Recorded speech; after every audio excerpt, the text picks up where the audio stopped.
O ano, papalag ka? Pag mukha muna, bibiritin kita. Sumupatumba kita. Magandang araw mga brother, no? Isa yan sa mga linya ng mga siga at mga naging bida sa mga pelikula. Yung iba ay true to life pa. Pag-usapan natin ngayon mga brother, ang tapang versus gulang. Mga hindi nakakaalam o sa mga nakakaalam, si Asyong Salonga ang isa sa tinaguriang hari ng Tondo nung panahon niya.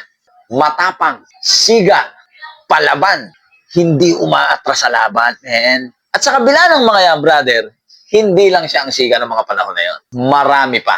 Siyempre, kilala natin si Totoy Golem. At may mga pangilan-ilang pangalan sa Tondo na talagang may tira din. Yun nga lang, talagang si Asyong Salonga ang isa sa pinakasumikat at pinakakinilala na hari ng Tondo. At pag napanood mo yung pelikula ni Asyong Salonga, brother, meron kang lesson na makukuha. Na hindi sa lahat ng oras, tapang ang dapat pairalin. Kasi namatay si Asyong sa mismong kamay ng kanyang kaibigan na si Erning Tutpik. Imagine mo, brother, mula pagkabata, magkasama na sila. Tapos ang ending, si Erning Tutpik ang bumira sa kanya.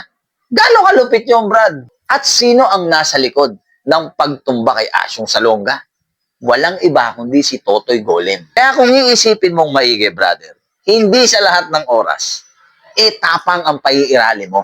Kailangan, brad, meron ka ring gulang. Di ba? Isipin mo si Totoy Golem. Palaban nyo kung sa palaban. Siga din yun. Putya, brad, matapang din yun. Ang pagkakaiba lang nila, brad, si Totoy Golem may tapang na may gulang. Isipin mo, pinatumba siya ni Totoy Golem sa mismong kaibigan niya. Yon! Pero pagdating sa katapangan, brother, talagang matapang si Asyong Salonga. Birit kung birit. Tira kung tira. Like sa mga kwento ng Tatong Kalye sa Bilibid, di ba? Sinoli patuga, matikas. Bira kung bira, bangkaw kung bangkaw. Puta, hindi umatras sa lamang kahit 5 kayo. Tatumba kayo, noli patuga. Ang kaso lang, brother, may Boy Kamatis. Si Boy Kamatis, may tapang, napakalaki ng gulang. Yun, tumba ang isang noli patuga. Yun nga yung topic dito, brother, no? Gulang versus tapang. Kung matapang ka lang, pero wala kang gulang, malamang, tumba ka. Kasi brother, kung sugod ka lang ng sugod, patay ka talaga. Bagsak ka, brad. Pero sa totoo lang, brother, lahat talaga sila may tira. May bitaw, kumbaga.